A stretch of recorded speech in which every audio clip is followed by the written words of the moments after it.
सबसे बड़ा संदेश यही है कि अब परिवारवाद की लालटेन बुझ गई है। भारत में लोकतंत्र की शुरुआत सबसे पहले बिहार के वैशाली में हुई थी। परिवारवाद के खिलाफ हमारे देश में जयप्रकाश नारायण के नेतृत्व में सबसे बड़ी क्रांति बिहार में ही हुई थी, लेकिन वही बिहार परिवारवाद की सबसे बड़ी पहचान बन गया आगे चलकर।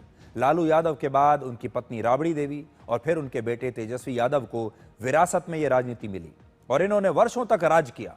लेकिन इस बार बिहार चुनाव में परिवारवाद की राजनीति को गांधी परिवार के वंशवाद का भी समर्थन मिला था और हमने 6 नवंबर को डिकोड में बिहार की जनता से ये अपील भी की थी कि बिहार के लोगों को अब एक और क्रांति की आवश्यकता है और वो क्रांति आज उन्होंने कर दी। आज बिहार चुनाव के जो नतीजे आए वो शायद जेपी आंदोलन के बाद बिहार में सबसे बड़ी क्रांति है जो अगले कई वर्षों तक भारत की राजनीति को प्रभावित करती रहेगी, क्योंकि अब बिहार की जनता ने पूरे देश को यह संदेश दिया है कि परिवारवाद की राजनीति नहीं चलेगी।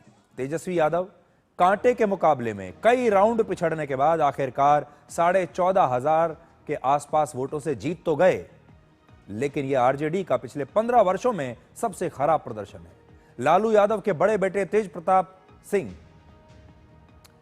महुआ से तेज प्रताप यादव 35,000 से ज्यादा वोटों से चुनाव हार गए और वो तीसरे नंबर पर रहे, जबकि राहुल गांधी और उनकी बहन प्रियंका गांधी वाड्रा भी अपने चुनावी अभियान के बावजूद बिहार की राजनीति में कोई असर नहीं छोड़ पाए।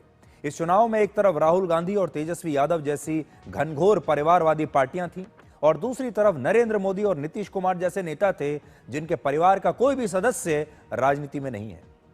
बिहार ने यह संदेश दे दिया कि परिवारवाद के बिना भी राजनीति में शीर्ष तक पहुंचा जा सकता है। अब जरा राहुल गांधी की बात करते हैं। यह राहुल गांधी की राजनीतिक करियर की हार नंबर 93 है और अब राहुल गांधी को यह समझ में आ जाना चाहिए कि भारत की जनता प्रधानमंत्री मोदी पर व्यक्तिगत हमले पसंद नहीं करती। 2019 के लोकसभा चुनाव में राहुल गांधी ने प्रधानमंत्री मोदी के खिलाफ चौकीदार चोर है का नारा देकर एक व्यक्तिगत हमला किया। तब बीजेपी ने 303 सीटें जीती। बिहार चुनाव से पहले राहुल गांधी ने एक बार फिर प्रधानमंत्री मोदी को वोट चोर कहकर पुकारा।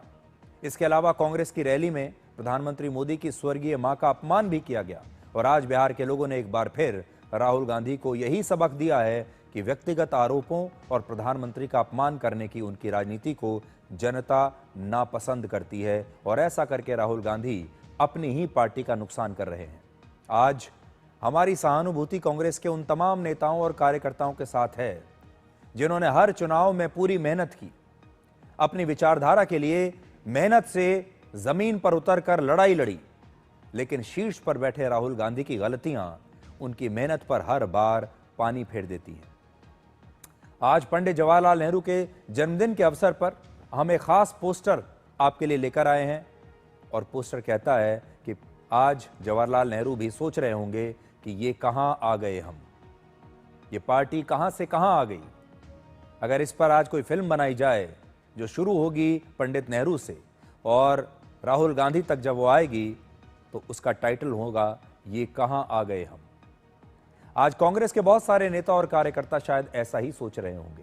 इसलिए आज कांग्रेस के नेताओं और कार्यकर्ताओं को इस हार के बाद सबसे पहला सवाल मीडिया से नहीं पूछना चाहिए, चुनाव आयोग से नहीं पूछना चाहिए, बल्कि राहुल गांधी से सवाल करना चाहिए और पूछना चाहिए कि वो आत्मविश्लेषण करके बताएं कि कांग्रेस से कहां गलती हो रही है। कांग्रेस के नेता और कार्यकर्ता ये आत्मविश्लेषण जरूर कर रहे होंगे कि कांग्रेस अपनी पुरानी विचारधारा से भटककर आज कहां पर आ गई है, क्योंकि आज लोग कांग्रेस को एमएमसी का नाम दे रहे हैं, यानी मुस्लिम लीग माओवादी कांग्रेस। और इसकी वजह यह है कि कांग्रेस अब सिर्फ मुसलमानों और माओवादियों की बात कर रही है।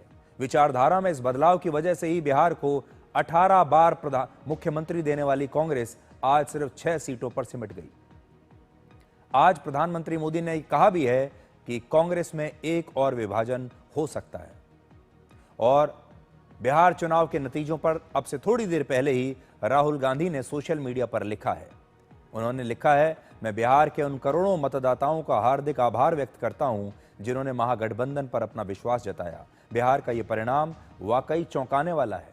हम एक ऐसे चुनाव में जीत हासिल नहीं कर सके जो शुरू से ही निष्पक्ष नहीं था। ये लड़ाई संविधान और लोकतंत्र की रक्षा की है। कांग्रेस पार्टी और इंडिया गठबंधन इस परिणाम की गहराई से समीक्षा करेंगे और लोकतंत्र को बचाने के अपने प्रयासों को और अधिक प्रभावी बनाएंगे। यानी राहुल गांधी पर अभी तक कोई असर नहीं पड़ा है।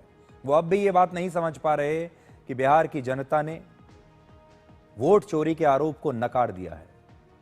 इस चुनाव में बीजेपी का स्ट्राइक रेट 90% के आसपास है। बीजेपी ने 101 सीटों पर चुनाव लड़ा और 89 सीटों पर बीजेपी जीत गई। 101 में से 89 सीट। जेडीयू का स्ट्राइक रेट भी 84% रहा। जेडीयू को 101 सीटों पर चुनाव लड़कर 85 सीटों पर जीत मिली है। आरजेडी का स्ट्राइक रेट सिर्फ 17% है।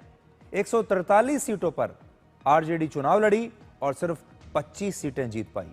और कांग्रेस का स्ट्राइक रेट जब आप सुनेंगे तो आप हैरान ही हो जाएंगे।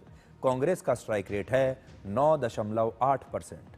कांग्रेस 61 सीटों पर चुनाव लड़ी और इनमें से सिर्फ 6 सीटों पर जीती।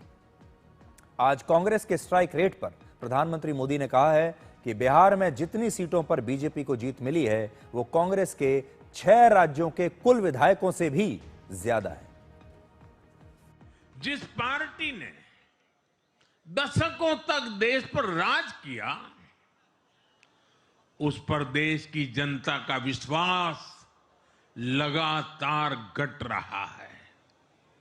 कांग्रेस देश के अनेक राज्यों में सालों से सत्ता से बाहर है। बिहार में 35 साल, गुजरात में 30 साल, यूपी में भी करीब करीब 4 दशक और पश्चिम बंगाल में करीब 5 दशक से कांग्रेस की सरकार लौटी नहीं है। साथियों, पिछले 3 लोकसभा चुनावों में कांग्रेस 3 अंकों की संख्या तक पहुंच नहीं पाई है। 2024 के लोकसभा चुनाव के बाद देश के 6 राज्यों में विधानसभा चुनाव हुए और इनमें भी कांग्रेस 100 सीटों का आंकड़ा पार नहीं कर पाई है। 6 की, मैं 6 विधानसभा की बात कर रहा हूं। और आज ही के दिन सिर्फ एक चुनाव में हमारे जितने विधायक चुने गए हैं, कांग्रेस पिछले 6 चुनावों में 6 चुनाव में उतने विधायक जीत नहीं पाई।